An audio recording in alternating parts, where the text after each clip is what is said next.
താൽക്കാലിക ജീവനക്കാർക്ക് ശമ്പളം നൽകാതെ KSRTC. ശമ്പളം മുടങ്ങിയിട്ട് ഒരു മാസം പിന്നിടുമ്പോൾ ഡ്യൂട്ടി സറണ്ടർ തുകയും കളക്ഷൻ ബാറ്റയും അടക്കമാണ് ജീവനക്കാർക്ക് നൽകാനുള്ളത്. സർക്കാർ അടിയന്തര നടപടി സ്വീകരിക്കണമെന്ന് KST എംപ്ലോയീസ് BMS-ഉം ആവശ്യപ്പെട്ടു. മാസത്തിന്റെ തുടക്കത്തിൽ കൊടുക്കണം അദ്ദേഹം ആഗ്രഹിച്ചു. അതിൽ ഒരുമിച്ച് ശമ്പളം കൊടുക്കാൻ നമുക്കിപ്പോൾ കഴിഞ്ഞിരിക്കുന്നു.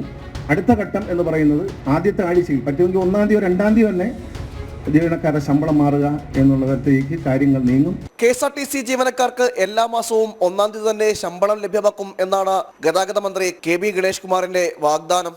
തൊഴിലാളി സംഘടനകൾ ഇതിനായി നിരവധി സമര പോരാട്ടങ്ങൾ നടത്തുകയും ചെയ്തു. സമാനമായ സാഹചര്യമാണ് KSRTCയിലെ താൽക്കാലിക ജീവനക്കാരും നേരിടുന്നത്. ജീവനക്കാർക്ക് ശമ്പളം ലഭിച്ചിട്ട് 2 മാസക്കാലമായി. അവസാനമായി ലഭിച്ചത് ഫെബ്രുവരിയിലാണ്. തുടർന്നുള്ള മാസങ്ങളിൽ നൽകിയിട്ടില്ല. ഡ്യൂട്ടി സറണ്ടർ തുകയും കളക്ഷൻ ബാറ്റയുമാണ് ജീവനക്കാർക്ക് നൽകാനുള്ളത്.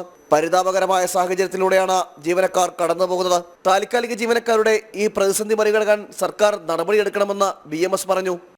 പാടത്ത് ജോലി വരമ്പത്ത് കൂലി എന്ന് പറയുന്ന ഇടതുപക്ഷ സർക്കാർ KSRTCയിൽ 1-ാം തീയതി തന്നെ ശമ്പളം നൽകിയെന്ന് പറയുമ്പോൾ KSRTCയിലെ അസ്ഥിരം ജീവനക്കാർക്ക് നാളിതുവരെ ശമ്പളം നൽകിയിട്ടില്ല എന്നുള്ളത് വസ്തുതയാണ്. ജോലി ചെയ്തവർക്ക് തുല്യമായി കൂലി നൽകുക എന്നുള്ളത് അത് ഒരു അവകാശമാണ്. അത്തരം അവകാശങ്ങൾ ഹനിക്കുന്നത് യാതൊരു കാരണവശാലും അംഗീകരിക്കാൻ പറ്റില്ല എന്ന് മാത്രവുമല്ല, KSRTCയിലെ ജീവനക്കാർ ഓപ്പറേറ്റിംഗ് വിഭാഗത്തിലുള്ളവൻ്റെ സറണ്ടർ തുകയടക്കം അവൻ്റെ ബാറ്റ അടക്കം നാളിതുവരെ വിതരണം ചെയ്തിട്ടില്ല എന്നുള്ളതും ഒരു വസ്തുതയായി ഇതിൽ കൂട്ടിച്ചേർക്കേണ്ടതാണ്.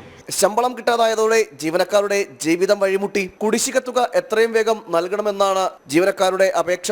അല്ലാത്ത പക്ഷം സമരമല്ലാതെ മറ്റു വഴികളില്ലെന്നും ജീവനക്കാർ പരാതിപ്പെടുന്നു. ജനം, തിരുവനന്തപുരം.